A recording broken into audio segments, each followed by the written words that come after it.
যাস না বড় খোকা, যাস না।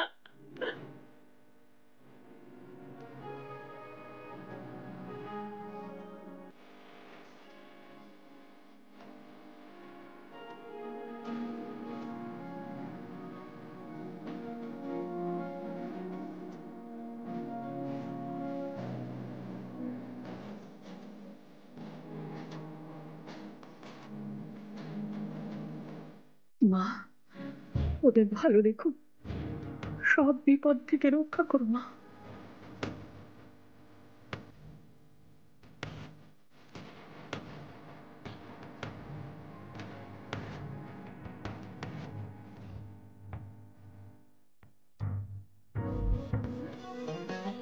सांस है रात है मन परेशान।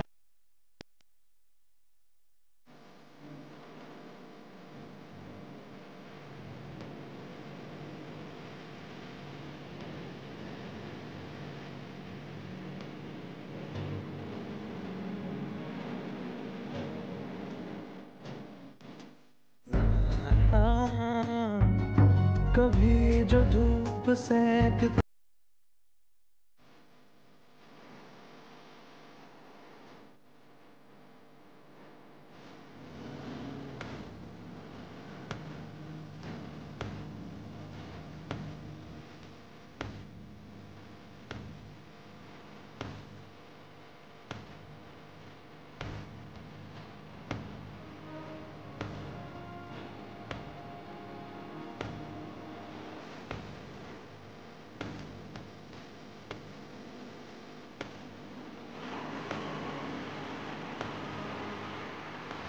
এবার আমি বাড়িটা বিক্রি করেই এখান থেকে যাবো বাবা।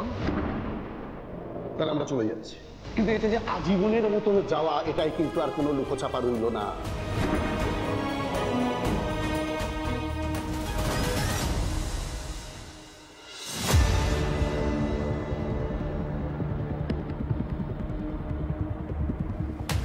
এত করে বলেও নাতিবাবুকে আটকাতে পারলাম না বাচননি।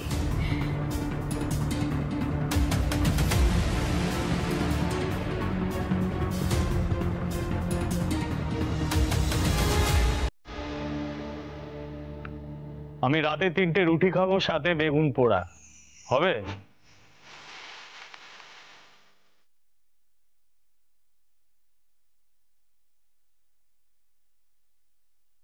হবে হবে, খুব হবে। দিদা, নাতিবাবু থেকে গেলেন।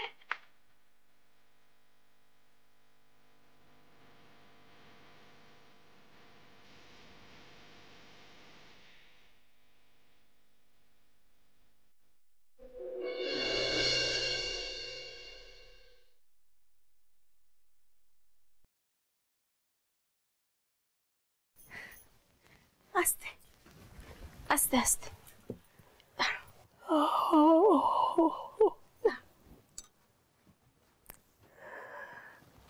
এসো আস্তে। বাবা, আবার মুখে হাসি ফুটেছে। আমি জানি কেন হাসি ফুটেছে। কেন বলতো? তোমার নাতি আছে যে বাড়িতে। Good morning থাম্মি। ও মা, এই তো দাদু ভাই, এসো এসো এসো, বসো বসো। না, আমি জাদুটা ঠিক করে দিই। আমার কাছে বসো। বসলাম। এবার বলো, শরীর কেমন? এখন অনেক ভালো। তুমি আমাদের কাছে আছো তো, তাই আরো অনেক ভালো লাগছে। আমি ভাবিনি তুমি আমাদের কাছে থেকে যাবে, কিন্তু তোমার বাবা মা রাগ করবেন না তো? ওদের ফোন করেছো? এই শুরু হয়ে গেল, সব সময় অন্যদের চিন্তা। দেখো থাম্মি, একটু নিজের ভালো লাগা, নিজের খারাপ লাগা, সেই দিকগুলোও দেখো। মায়েরা এরকমই হয়, তোমার মাও এরকম। ছেলেমেয়েরা ভালো থাকলে মায়েরাও ভালো থাকে, আনন্দে থাকে। বুঝতে পেরেছো? জানতাম তুমি এরকম কিছু বলবে। এই করে করে বিপি হাই হয়েছে, হেমোগ্লোবিন কমে, যে রিপোর্টসগুলো দেখেছো একবার চেক করেছো? কি অবস্থা করেছো নিজের শরীরে? কিচ্ছু হবে না, বয়স হলে ওরকম একটু হয়, ওসব নিয়ে চিন্তা করো না তো। তোমাকে না আর কিছু বলার নেই জানো তো, কোনো কথা শোনো না তুমি। এই জোনাকি বিশ্বাস সকালবেলা ঘুম থেকে উঠে সবার আগে থামিকে ব্রেকফাস্ট দেবে অন টাইম। হ্যাঁ সে আমি দিয়ে দেবো, কিন্তু দিদা তো পুজোর আগে। পুজোর আগে? ও আচ্ছা, তো বলতে চাইছো পুজোর আগে দিদা খেতে পারবে না, তার মানে সারা সকাল দিদা উপোস করে থাকবে, পুজো হবে, তারপর দিদা খাবে। সেটা হতে দেওয়া যাবে না, আমি যেটা বলছি সেটা মানতে হবে। মানবো মানবো, সব মানবো। Better do that. আমি যা যা বলবো সেগুলো ফলো করবে, তাহলে কিন্তু হেলথ আরো ডেটোরিয়েট করবে। তুমি সবার আগে ঘুম থেকে উঠে কিন্তু দাঁড়াও এক সেকেন্ড, দাঁড়াও।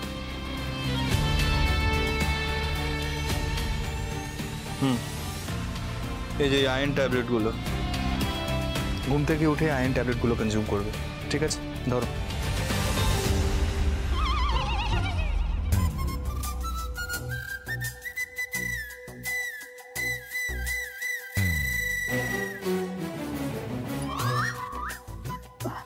আমি ওষুধ খাবো না শাক খাবো? এইটা খাবে, রক্ত হবে শরীরে, সব থেকে ভালো ওষুধ এটা। কিনে ধরো ধরো ধরো ধরো। এইটাও খাবে তুমি? এইটা খাবে, এটাও ইম্পর্টেন্ট, এটা খাবে। ওটা কোনো ইম্পর্টেন্ট নেই, এটা খাবে। দিদা এবার প্রবল চাপে, ওষুধ না পথ্য, যাকেই ইগনোর করবে তার কাছেই কেস খাবে। একদিকে আদরের নাতি আর একদিকে কর্তা। এবার দেখি দিদা কার কাছে কেসটা খায়। চুপ করতে জোনাকি, এই দুজনের জন্য না আমার এমনিতেই সারা রক্ত জল হয়ে যাচ্ছে সব। দেখো আমি কিন্তু এরকম কোনো কথা বলিনি, দুটোই খাওয়া যায়, মানে শাক খেলে কি ওষুধ খাওয়া যাবে না, এরকম কোনো লজিক আছে? এই জন্য কি এদিকে আছে? ওকে বলে দেয় কোনো সর্দারি করতে হবে না। হ্যাঁ, দিদার জন্য এই প্রথম শরীর খারাপ হলো, ওকে ওর কাজে মন দিতে বল। আগামী করে তো কেস যেটা চ্যালেঞ্জ করতে গেল, আর সেই কেসটা যদি হেরে যায় না, কলকাতায় গিয়ে আর কারোর কাছে মুখ দেখাতে পারবে না, বুঝল?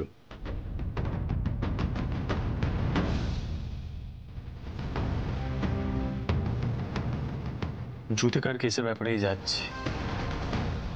এই চ্যালেঞ্জটা যখন আমি অ্যাকসেপ্ট করেছি, তখন এই চ্যালেঞ্জটা আমি জিতবই।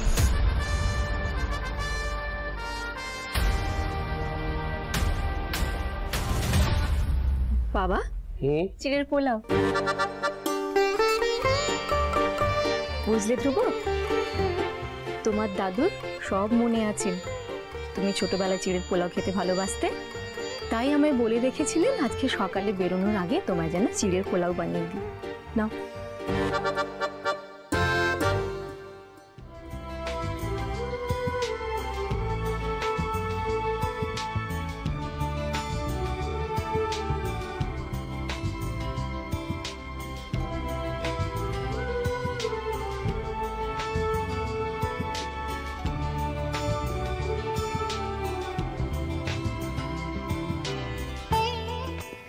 দিদা, দাদু কিন্তু নাতিবাবুকে খুব ভালোবাসে।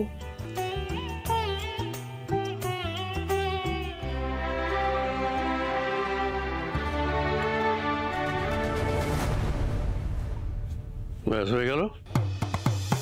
সকালবেলা সমস্ত কাজকর্ম ফেলে দিয়ে চিড়ের পোলাও নিয়ে পড়লো।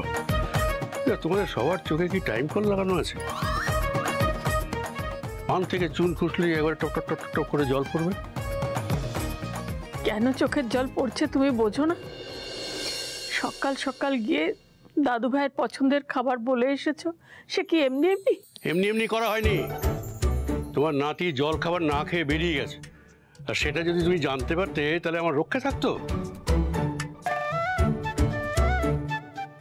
এই কুলেখাড়াটা রান্না করে রেখে দিলাম, সময় মতো খেয়ে নিও।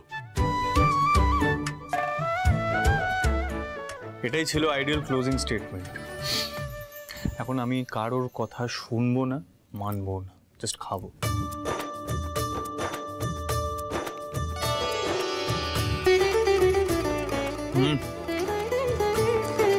ছোট কাকি পুরোনো দিনের কথা মনে করিয়ে দিল, দারুণ হয়েছে এটা। তাই আমি যাই। ধ্রুব ভাইয়া, ধ্রুব ভাইয়া শোন না, আমরা একটা আমার এখনই বেরোতে হবে, সময় নেই সময় নেই। না না শোন, এক মিনিট, আমার একটা কথা আছে। তুমি এটা খেয়ে নেবে, এটা ধরো ধরো। আরে এক মিনিট, আমার কথাটা শোন, আমি কি বলছি শোন এক মিনিট। এবার আমরা কি করব? এত তো তোদের প্ল্যান, ধ্রুব ভাইয়ার নাকি ভিলেজ ট্যুর করাবে আজ সারাদিন।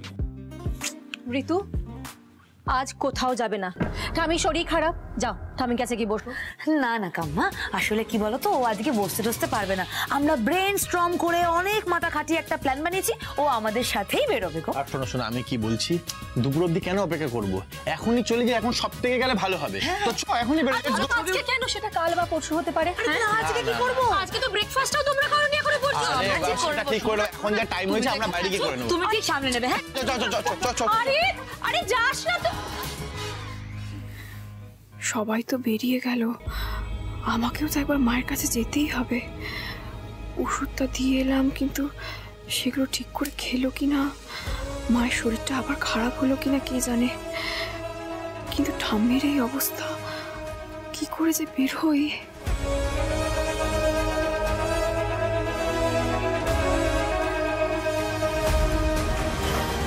নাকি কি ভাবছো এত? না, সবাই বেরিয়ে গেল তো, আসলে আমাকেও কাজে বেরোতে হবে। ঠাম্মিকে ফেলে কি করে যাব? ও তুমি ভেবো না, আমি আছি, তুমি যাও। না, যাবি না। কোথায় যাচ্ছিস বলে না গেলে কোথাও যেতে পাবি না।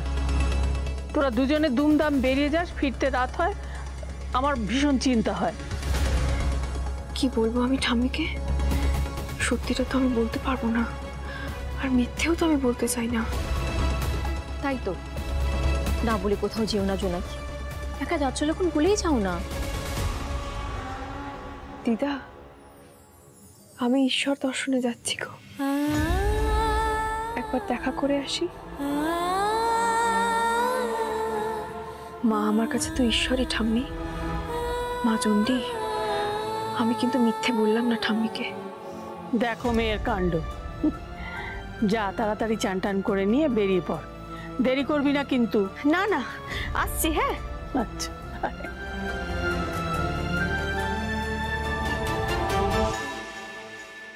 সামনে তোমার কেসের হিয়ারিং জ্যোতিকা,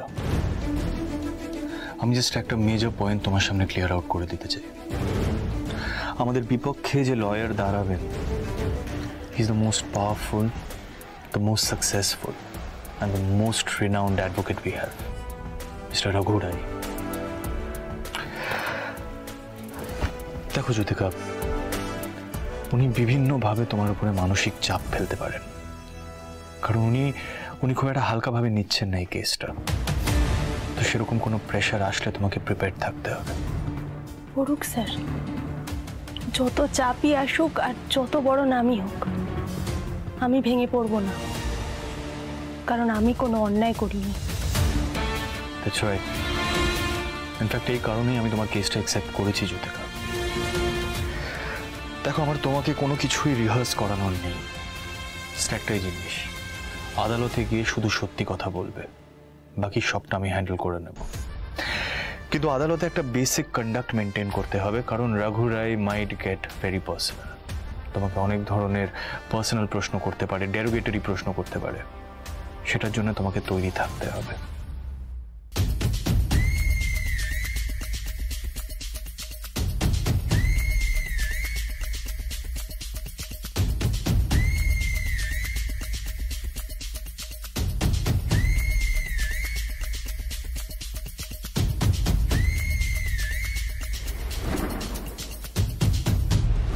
স্যার, আপনার পেনটা।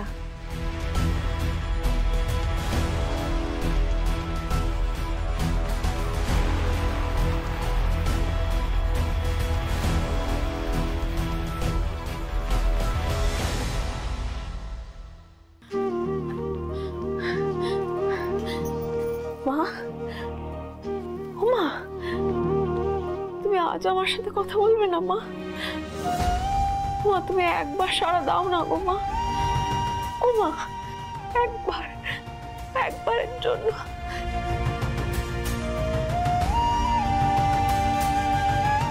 ও মা। খাবার রাখা নেই। তুমি কিছু খাচ্ছ না মা? ও মা, তুমি কিছু খাবে মা? একবার বলো না গো, তুমি খাচ্ছ না কেন মা? জোনাকি, তোর মা আর খাচ্ছে না রে। হ্যাঁ, কি বলছো? আগের দিন এসেও দেখেছিলাম মা কিছু খাচ্ছে না, আজকেও খাচ্ছে না। এভাবে তো মা আরো অসুস্থ হয়ে পড়বে গো। শোনো না, তুমি একটু জেলের ডাক্তারের সাথে কথা বলো না গো। এরকম ভাবে চলতে থাকলে মা তো। বাবা রে বাবা, তোর মা তো আমাদের দায়িত্বে নাকি? সে না খেলে কি আমরা ছেড়ে দেবো? আজ জোর করে স্যুপ খাইয়েছি, আবারও খাওয়াবো, চিন্তা করিস না, তোর মার কিচ্ছু হবে না। মা স্যুপ খেয়েছে? আচ্ছা, কিন্তু মা এরকম চুপ হয়ে গেছে কেন গো? ও দুদিন চুপ করে থাকবে, আবার কথা বলবে, কিন্তু তুই কথা বলে আর বিরক্ত করিস না। সবে খাবার খেয়ে একটু ঘুমোচ্ছে বোধহয়। তুমি ঘুমাও মা, আমি আর কথা বলবো না। হ্যাঁ, আমি আবার আসবো তোমাকে দেখতে। তুমি তাড়াতাড়ি সুস্থ হয়ে ওঠো। হ্যাঁ, আসছি।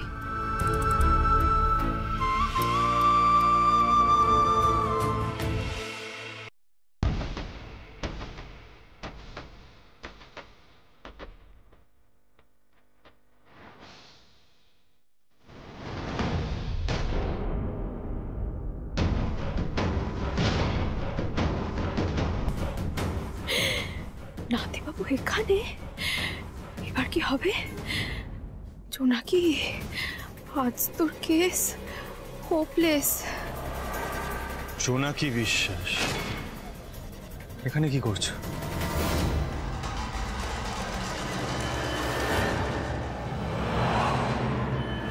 নাতিবাবু তো বলেছিল জ্যোতিকাদির কেসটার ব্যাপারে স্টাডি করতে যাবে।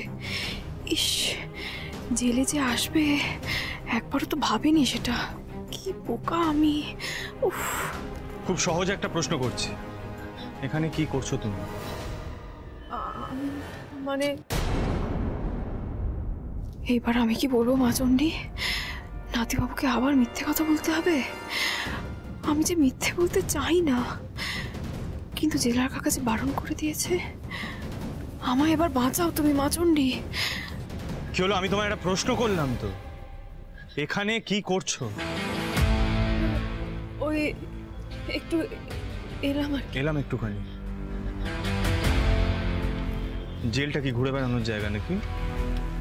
সত্যিটা বলো, কি করতে এসছো এখানে?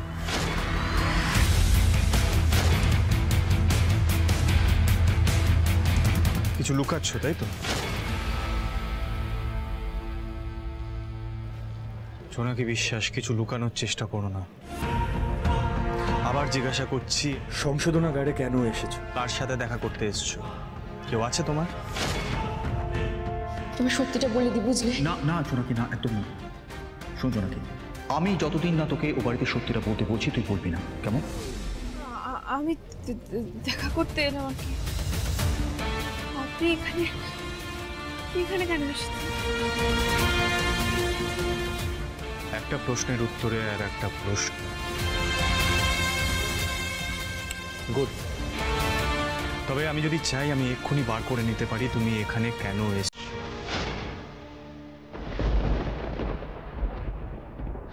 জেলে একটা রুম হয়, ভিজিটার্স রুম বলে, সেখানে একটা ভিজিটার্স বুক মেনটেন করা হয়, সবাইকে সই করতে হয় ঢোকার সময়। সেটা হয়তো তুমি জানতে না। আমি যদি এক্ষুনি গিয়ে চেক করি, বার করে নিতে পারবো তুমি কার সাথে এখানে দেখা করতে এসছো, কি করতে এসছো। জোনাকি বিশ্বাস, ডোন্ট টেস্ট মাই পেশেন্স। আমি তোমায় আগেও জিজ্ঞাসা করেছিলাম তোমার বাড়ি কোথায়, উত্তর পাইনি। তোমার বাড়িতে কে কে আছে সেটারও উত্তর পাইনি। তুমি কিন্তু খুব মিস্টিরিয়াস হয়ে যাচ্ছ জোনাকি বিশ্বাস। তুমি ডিসাইড করে নিয়েছো তুমি আমার প্রশ্নের উত্তর দেবে না জোনাকি বিশ্বাস। এবার যা করার আমি করব। না বাবা, আসলে জোনাকি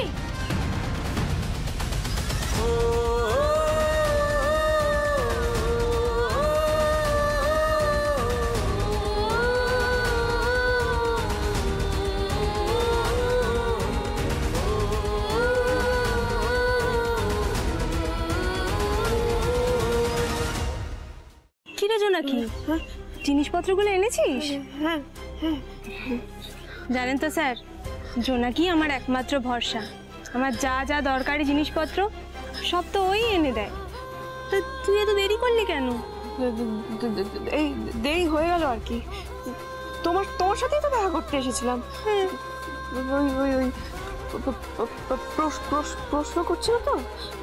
চলো চলো তোমাকে জিনিসগুলো দিয়ে দিই। হ্যাঁ জ্যোতিকা, তবে জ্যোতিকা তোমার এই ছোট বোনকে বলে দেবে যেন বেশি বক বক না করে, না হলে কোর্টে কিভাবে নিজেকে কন্ডাক্ট করতে হবে সেটা তুমি ভুলে যাবে। কাজে নো বক বক। মোটেই না। চুপ, একদম বেশি কথা বলবে না তুমি। আমি তো জ্যোতিকার দিকটা দেখছি না। তুমি হুট করে থাম্মিকে নীলমাধবপুরে ছেড়ে এখানে কেন চলে আসলে? না মানে ছোট কাকি আছে দিদার সাথে, আর দিদারও শরীরটা আগের থেকে একটু ভালো, তাই তুমি দিদাকে ওখানে ছেড়ে এখানে চলে আসলে। বুঝেছি। জ্যোতিকা। হ্যাঁ স্যার। হোটেল পাম শোর, যেখানে তোমার কেসটা ঘটেছিল, সেখানকার একজন ওয়েটারকে আজ আমরা ধরব। সনাতন ভুইয়া। সে যদি অনেস্ট হয় তাহলে আমাদের ঘরে সাক্ষী দেবে।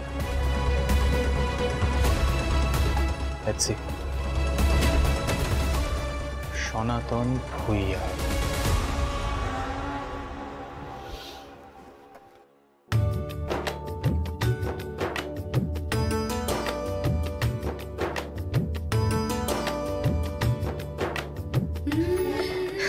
থ্যাংক ইউ জ্যোতিকাদি, তুমি আমাকে একদম ঠিক সময় বাঁচিয়ে নিয়েছো গো। উনি তো আবার ভিজিটার্স বুকটা দেখবে বলছিলেন। আচ্ছা জ্যোতিকাদি, উনি যে মায়ের কথাটা জানে না, তুমি জানলেন কি করে? জেলার সাহেব বলেছেন। জেলার সাহেবের কাছ থেকে আমি প্রথম শুনেছিলাম যে উকিল বাবুকে তুই চিনিস। জেলা কাকা ছিল বলেই তো আমি ওনাদের চিনেছি গো। সেদিন যদি জেলা কাকা ওনাদের ঠিকানাটা আমাদের না দিত তাহলে কি হতো বলো তো আমার? তুই খুব ভালো মেয়ে রে জোনাকি। দেখবি ভগবান তোকে ঠিক একটা না একটা পথ দেবেন। আর দেখ, জেলা সাহেব তো তোকে প্রথমে ঠিকানাটা দিয়েছিল, কিন্তু ওখানে তুই যে আশ্রয় পাবি সেটা তো ঠিক ছিল না বল। ওনারা যে তোকে ওখানে থাকতে দিয়েছেন, জানবি এটা ঠাকুরের দয়া। দয়া তো বটেই গো। আমি শুধু একটা ছাদ পাইনি গো,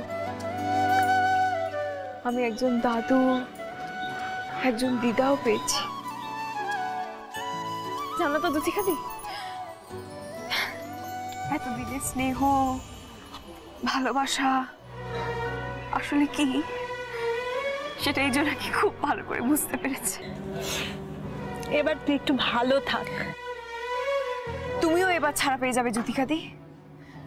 এটা শুধু একটা কেস নয়, এটা নাতিবাবুর কাছে একটা চ্যালেঞ্জ। নাতিবাবু? ওই ধ্রুব মিত্তির। শোনো, নাতিবাবু যা যা বলছে তুমি সবটা মন দিয়ে শোনো। হ্যাঁ, বেল তোমার হবেই, আমার বিশ্বাস। নাতিবাবু এই চ্যালেঞ্জটা জিতবেই।